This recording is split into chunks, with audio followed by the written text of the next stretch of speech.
శ్రీమాత్రే నమ. జై గురు దత్తాత్రేయ నమ. ఈ వీడియోలో మనం నూతన సంవత్సర కానుకగా 2024 సంవత్సరం జనవరి నెలలో వృషభ రాశి వారికి మాస ఫలితాలు ఏ విధంగా ఉంటాయి అన్న విషయాన్ని పరిశీలిద్దాం. వృషభ రాశి వారికి సహజంగా అది వృషభం అంటే సహజ రాశి చక్రంలో అది ధనరాశి, కుటుంబ రాశి. అందువలన ఈ రాశిలో జన్మించిన వారికి కుటుంబ బాధ్యతలు ఎక్కువగా ఉండడం జరుగుతుంది.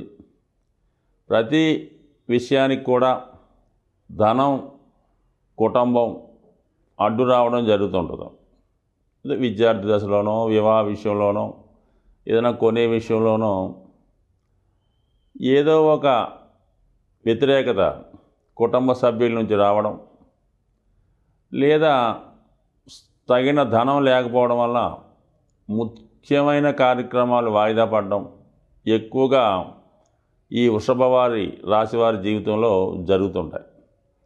ఎంత కష్టపడినా కూడా ఆ కష్టానికి తగిన ఫలితాన్ని వీళ్ళు అనుభవించలేకపోతుంటారు. ఒక విధంగా వీళ్ళ అభివృద్ధి నిరోధక శక్తులు వీళ్ళ కుటుంబ సభ్యులే అని చెప్పచ్చు. ఎక్కడో దూర ప్రాంతంలో ఉద్యోగం వచ్చినా, ఒక విదేశీ వెళ్ళినా కూడా ఎవరో ఒకరు వీళ్ళకి వెళ్ళకుండా ఆఫ్ చేయడం, వద్దని చెప్పడం జరుగుతూ ఉంటుంది. అలాగే వీరికి కూడా ఏదో రెస్పాన్సిబిలిటీ, మదర్స్ని చూసుకోవడమో, తండ్రి గారిని చూసుకోవడమో, లేదంటే వేరే ఎవరైనా డిపెండెంట్గా ఉంటే వారి వల్ల ఎక్కువగా కుటుంబ బంధాన్ని వదిలి వెళ్ళలేకపోతుంటారు. ఈ విధంగా వీళ్ళ జీవితాన్ని వీళ్ళే చాలా వరకు నాశనం చేసుకుందాం అనడం కానీ, మరి త్యాగం చేయడం అనుకుందాం. ఆ విధంగా కుటుంబానికి జీవితాన్ని త్యాగం చేసి ఓ సాధారణ జీవితం గడుపుతూ ఉంటారు. కొంతమంది ఆ కుటుంబంలో వచ్చినటువంటి వారసత్వంగా వచ్చే వ్యవసాయాన్ని చేయడం, చిన్న గ్రామ సంబంధించిన వరకు ఇది ఒక సర్పంచ్ వరకు పాలిటిక్స్లో పాల్గొనడం, గ్రామ వ్యవహారాలు చక్కబెట్టడం, ఇవి కూడా చేస్తూ ఉంటారు. ఎక్కువగా వడ్డీ వ్యాపారం కానీ, వ్యవసాయం కానీ, పౌల్ట్రీకి సంబంధించినవి అంటే కోళ్ల ఫారం, పశువుల పెంపకం, డైరీ ఫారం లాంటి, చేపల చెరువులు ఇలాంటివి చేస్తూ ఉంటారు. అలాగే కొంతమంది వెటర్నరీ డాక్టరు, AGBSc లాంటివి కూడా చదివి అదే ప్రాంతంలో ఎక్కడ పుట్టారో అదే ప్రాంతానికి సేవ చేస్తూ అక్కడే వీళ్ళ యొక్క జీవితాన్ని గడుపుతూ ఉంటారు. అటువంటి వారికి మరి ప్రస్తుతం గ్రహాల స్థితి జనవరి నెలలో ఏ విధంగా ఉందనుకుంటే, మరి శుక్రుడు చాలా వరకు అంటే 19వ తారీఖు జనవరి వరకు సప్తమ స్థానంలో ఉండి అనుకూలంగా ఉండడం జరిగింది. అంటే వివాహ సంబంధించిన విషయాలు, పార్ట్నర్కి సంబంధించిన విషయాలు, ఆర్థిక సంబంధించిన విషయాలు మీకు అనుకూలంగా ఉండే అవకాశం ఉంది. కొద్దిపాటి సౌకర్యాలు కలగడం, ఫ్రెండ్స్తో విహారయాత్రలకు కానీ, విందు వినోదాలు కానీ ఏర్పరచుకోవడం, మరి కొన్ని సందర్భాల్లో దగ్గర బంధువులతో ఉన్నటువంటి విరోధాలు సమసిపోయి తిరిగి మళ్ళా అంటే భార్యాభర్తల మధ్య అవ్వచ్చు, స్త్రీలతో ఉన్న విభేదాలు, ముఖ్యంగా స్త్రీలతో ఉన్న విభేదాలు సమసిపోయి మళ్ళా కొత్తగా వాళ్ళతో పాతగా అంటే వైవాహిక జీవిత బంధం కానీ, ఎఫైర్ కానీ, ఫ్రెండ్షిప్ కానీ గడిపే అవకాశం ఉంటుంది. సో శుక్రుని యొక్క ప్రభావం అంటే శుక్రుడు మేషరాశిలో శత్రురాశిలో ఉన్నప్పుడు ఈ విధంగా జాతకుడికి ఇతరుల మీద వ్యామోహం కలగడం, ఇతరుల యొక్క ఆస్తిని పొందాలనుకోవడం, ఇతరుల యొక్క సొత్తుని అనుభవించాలనుకోవడం జరుగుతూ ఉంటుంది.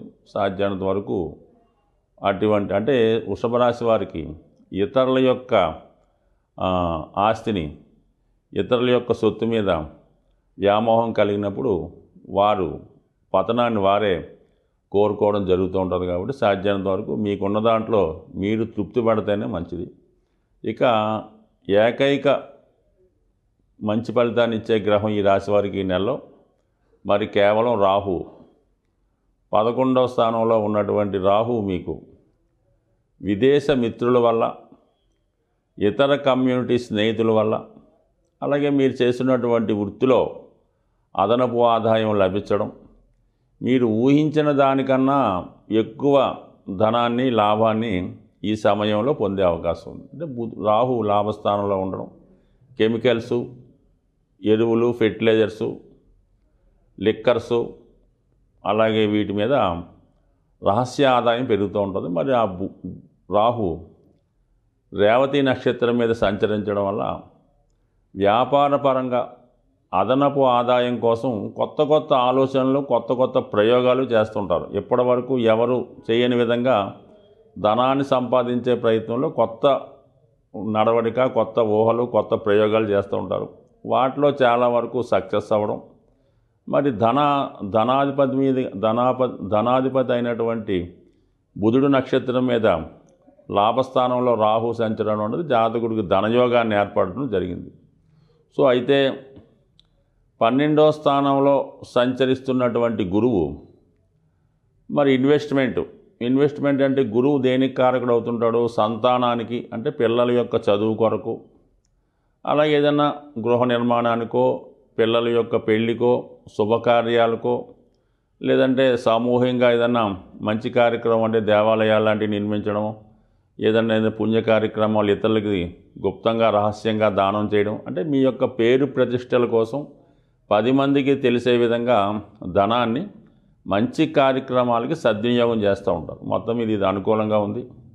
అయితే మీకు 8వ స్థానంలో మరి నెల నూతన సంవత్సర ప్రారంభంలో మరి 3 గ్రహాలు సంచరిస్తున్నాయి. అయితే ఒకటి ధనాధిపతి 8వ స్థానం కాబట్టి ఆకస్మిక ధనలాభం కలిగే అవకాశం ఉంది. మరి ధనాధిపతి రవితో కలిసి ఉండడం వల్ల ప్రభుత్వ మూలకంగా ధనాదాయం, కుజుడితో కలిసి ఉండడం వల్ల అంటే 7వ వ్యయాధిపతితో కలిసి ఉండడం వల్ల భర్త లేదా భార్య మూలకం కావచ్చు, భూములు, స్థిరాస్తుల మూలకంగా అంటే ఎప్పుడో మనం ఇన్వెస్ట్ చేసి మర్చిపోయిన ధనం కానీ, అకస్మాత్తుగా భూముల విలువ పెరగడం వల్ల కానీ మీ యొక్క ఆస్తి అనుకోకుండా పెరిగే అవకాశం ఉంది. అదే ఆకస్మిక ధనలాభం జరిగే అవకాశం ఉంది.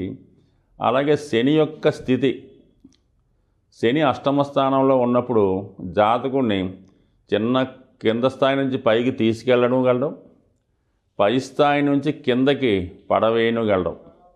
అయితే ఇప్పుడు శని 6వ భావానికి, 8వ భావానికి, 12వ భావానికి కూడా కారణమవుతుంటాడు. అంటే ఒక అష్టమాధిపతి దశమంలో ఉంటే ఎటువంటి ఫలితం ఇస్తాడో అటువంటి ఫలితం. కాబట్టి వృత్తిలో ఊహించని మార్పులు, సడన్ చేంజెస్ వచ్చే అవకాశం ఉంది. కాబట్టి వృత్తి సంబంధించిన విషయాల్లో చాలా అప్రమత్తంగా వ్యవహరించడం అన్నది మరి ఈ నెలలో చాలా జాగ్రత్తగా వ్యవహరించడం ఇంపార్టెంట్ అయినటువంటి విషయం. అది జాగ్రత్తగా వ్యవహరించాలి. అలాగే పంచమంలో కేతువు, అంటే 5వ స్థానంలో ఏ కేతువు ఉన్నా 10వ భావం మీద తన ప్రభావాన్ని చూపిస్తుంటుంది. అంటే దశమానికి 8వం కాబట్టి కంప్లీట్గా మరి ఈ 2 పాపగ్రహాలు శనికేతువులు ఈ కనెక్షను షష్టాష్టకాల రూపంలో ఏర్పడడం వలన వృత్తిపరమైన చేంజెస్ సడన్గా వచ్చే అవకాశం ఉంది. అది ఇమీడియట్గా కాకపోయినా రాబోయే సంవత్సరన్నర కాలంలో ఎనీ టైం ఈ జాతకుడు ప్రొఫెషన్ చేంజ్ అయ్యే, వృత్తి మారే అవకాశం ఉంది. కాబట్టి ఆ విషయంలో ఒక జాగ్రత్తగా ఉండడం మంచిది. 99% జోదం, share market, easy money, online గేమ్స్లు అడిగి జోలికి వెళ్ళకున్నంత వరకు జాతకుడికి, అలాగే అక్రమ ఆర్జనకు కానీ అక్రమ సంపాదనకు కానీ అలవాటు పడకుండా దాని మీద దృష్టి పెట్టకుండా ఉంటే కంప్లీట్గా జాతకుడు సుఖవంతమైనటువంటి, సౌకర్యవంతమైనటువంటి జీవితాన్ని గడుపుతూ మంచి కార్యక్రమాలకి ధనాన్ని వెచ్చించే అవకాశం ఉంటుంది.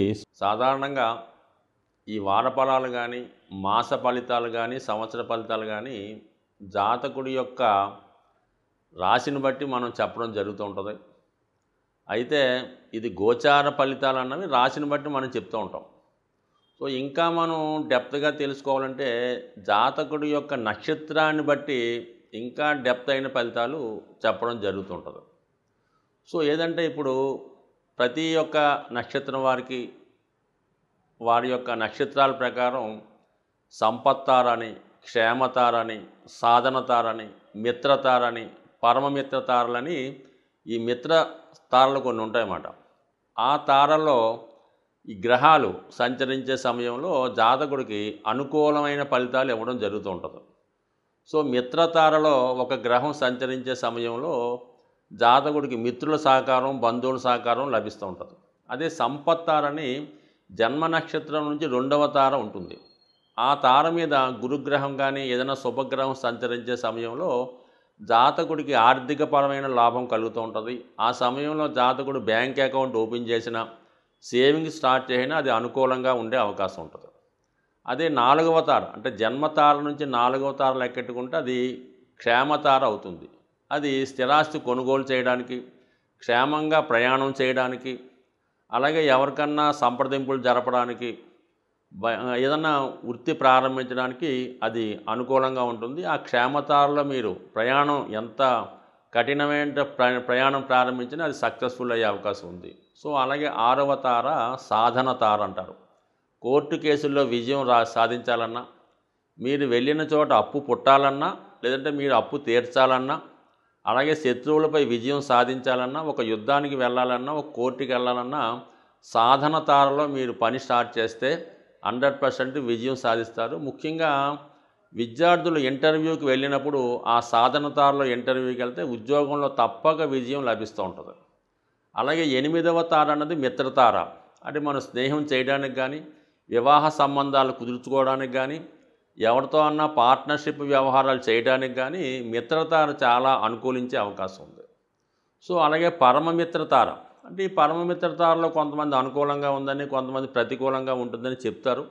బట్ కానీ ఏదైనా కొంతవరకు న్యూట్రల్గా మంచి ఫలితాలు ఇవ్వడం జరుగుతూ ఉంటుంది. సో ఈ విధంగా మనం తారాబలం చూసుకొని, అలాగే మరి చంద్రలగ్నాత్తు అష్టమంలో ఏ గ్రహం సంచరించినా కూడా ఇబ్బంది కలుగుతుంటుంది. ముఖ్యంగా ప్రతీ నెల ఒకసారి 2.5 రోజులు అష్టమ స్థానంలో చంద్రగ్రహ సంచారం జరుగుతుంటుంది.